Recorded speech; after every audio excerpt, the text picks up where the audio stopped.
আসসালামু আলাইকুম, welcome to my channel Roksana blog BP. নতুন আরও একটি ব্লগ ভিডিও দেখার জন্য আপনাদের সবাইকে ওয়েলকাম জানাচ্ছি। আজ আমি আমার মায়ের ছাদ বাগানে চলে এসেছি। তো কিছু ফল ছিঁড়বো, সেজন্যই কিন্তু ছাদ বাগানে আসা। তো চলুন দেখে নেওয়া যাক। প্রথমে আমি দেখিয়ে দিচ্ছি আপনাদের কাছে সাদা জাম। তো আমি এইবারই কিন্তু ফার্স্ট এই সাদা জাম দেখেছি, তো সেই ভিডিওটাই আপনাদের সাথে একটু শেয়ার করে নিলাম। সাদা জাম কিন্তু অনেক এসেছিল, যেহেতু মাঝখানে অনেক রোদ ছিল সেজন্য কিন্তু ফুলগুলো অনেক পড়ে গেছে। তো অল্প অল্প কিছু কিন্তু রয়ে গেছে। তো আমি যাব, সেজন্য কিন্তু আমার আম্মু কিছু কিছু সাদা জাম রেখে দিয়েছে খাওয়ার জন্য। তো মাশাআল্লাহ অনেক মিষ্টি হয়। এটা হলো চাল কুমড়া। তো আমাদের ছাদে কিন্তু চাল কুমড়া গাছও লাগানো হয়েছে। তো অনেকগুলো ধরেছিল, তো তারা একটা একটা করে খেয়ে ফেলেছে। তো একটাই কিন্তু ছিল, সেটাই কিন্তু আপনার সাথে শেয়ার করে নিলাম। তো এক সাইড দিয়ে কিন্তু ধুন্দুল গাছও লাগানো হয়েছে, আর এক সাইড দিয়ে কিন্তু আপনার চাল কুমড়া গাছ লাগানো হয়েছে। ঝাড়াটা কিন্তু অনেক বড়, এক সাইড থেকে অপর সাইড আপনার বিভিন্ন জাতের বিভিন্ন ধরনের গাছ কিন্তু লাগাতে পারে। এই দেখুন, এটা হলো চাল কুমড়া গাছটা, আর এগুলো হলো বেগুন গাছ। এটা হলো আমার ভাইজি ফুল গাছ লাগিয়েছে। তো কিন্তু এগুলোকে ভীষণ ভালোবাসে, তো সেগুলো কিন্তু এক সাইড করে লাগিয়ে দেয়। আর এগুলো সিম গাছ লাগিয়েছে, তো এখন মাত্র চারা বের হয়েছে, তো হলে আপনাদের সাথে শেয়ার করব। আর এটা হলো মরিচ গাছ। তো আপনারা জানেনই যে ছাদ বাগানে আমাদের মরিচ গাছের অভাব নেই। আর এগুলো হলো বস্তার মধ্যে আদা রোপণ করেছে। এই দেখুন, আমার আম্মু কিন্তু সেবার দুইটা বস্তায় লাগিয়েছিল। তো মাশাআল্লাহ অনেকগুলো আদা এসেছিল, আমি ভিডিও করেছিলাম। তো আমার ভিডিওটা যে কোনো কারণবশত ডিলিট হয়ে গেছে।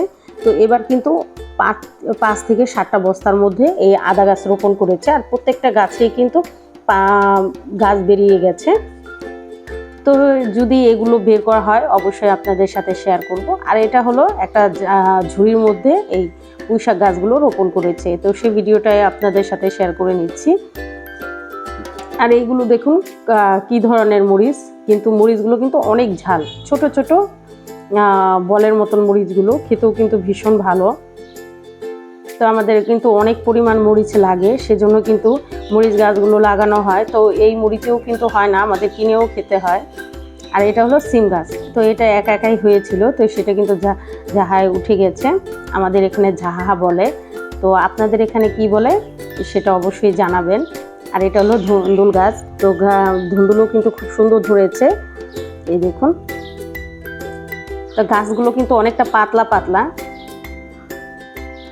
তো সেই গাছটাও আপনাদের সাথে শেয়ার করে নিলাম। এই দেখুন, ধুন্দুল এসেছে।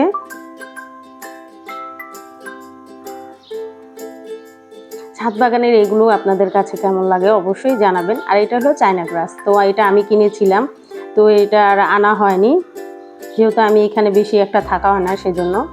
আর তার মাঝখানে আপনাদের সাথে আমাদের কবুতরের বাচ্চাগুলো শেয়ার করছি। এগুলো আজকে কিন্তু জবাই করা হবে, তো সেগুলোই আমার দেখিয়ে দিচ্ছে। তো আমিও একটু ভিডিও করে নিলাম। আর এটা হলো এটার মধ্যেও কিছু কিছু রোপণ করা হয়েছে। তো আজকে আমি ফল ছিঁড়বো, সেটাই কিন্তু আপনাদের সাথে শেয়ার করছি। আজকে কিন্তু আমাদের ছাদে ড্রাগন ফল পেকে গেছে, তো সেই ড্রাগন ফলটাই কিন্তু আমি ছিঁড়বো। এই দেখুন, মাশাআল্লাহ খুব সুন্দর কালার এসেছে, আর এত মিষ্টি কি বলবো, খুবই ভালো হয়েছে। আমি আবার একটু টিপ দিয়ে দেখছিলাম যে পেকেছে কিনা আসলে, তারপরে কিন্তু এখন ছিঁড়ার চেষ্টা করছি। তো ছুরি দিয়েও ছেঁড়া যায়, আবার কিন্তু এইভাবে কিন্তু ছেঁড়াটা একটু কষ্টকর হয়ে যায়, তাই সেজন্য আমি প্যাঁচ দিয়ে কিন্তু ছিঁড়ে নিচ্ছি। এই দেখুন, খুব সুন্দর। এটা হলো লাল ড্রাগনটা। তো আমাদের সাদা ড্রাগনটাও আছে কিন্তু।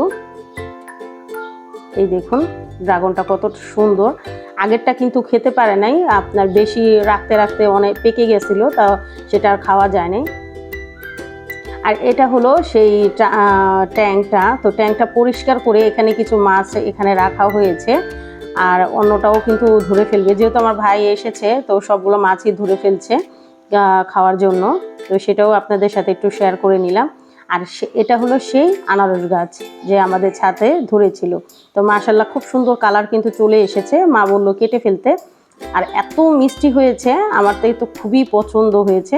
তো আমি একটু একটা কাঁচির সাহায্যে কেটে নিচ্ছি। এই দেখুন, এটা কিন্তু ভাড়জারের নিচে, সেজন্যই কিন্তু এত ভাড়জারের যেই পাতাগুলো আছে সেগুলো পড়ে আছে। এই দেখুন, অসম্ভব মিষ্টি হয়েছিল। ছাদের যে এই সাধারণ মাথা লাগিয়ে যে এত মিষ্টি একটা আনারস পাওয়া যাবে আমরা কিন্তু কেউ কল্পনাও করতে পারিনি। তো আমি কেটে নিয়েছি, তো আপনাদের সাথে একটু ভিডিও করে নিলাম। এটাই স্মৃতি হিসেবে থেকে যাবে, তো আবারও কিন্তু লাগানো হবে। আর এটা হলো পেয়ারা গাছ। এই পেয়ারাগুলো ছোট ছোট কিন্তু ভিতরে লাল টকটকা হয়, সিন্দুর পেয়ারা বলা হয়। তো আমি একটু টিপ দিয়ে দেখছিলাম পেকে গেছে, তো সেগুলো আমি একটু ছিঁড়ে নিচ্ছি। আরও কয়েকটা পেকে গেছে, তো সেগুলো আমি ছিঁড়ে নেব। আর অন্য সব পেয়ারা কিন্তু ততটা পাকে নাই, তো এই পেয়ারাগুলো একটু পেকে গেছে ছাদের মধ্যে যেগুলো, সেটাও আমি ছিঁড়ে নিচ্ছি। তো 2টা পেয়ারা পেকে গেছে। আজকে আমি ছাদ বাগান থেকে প্রায় অনেকগুলো ফলই ছিঁড়েছি, তো খুবই ভালো লাগলো।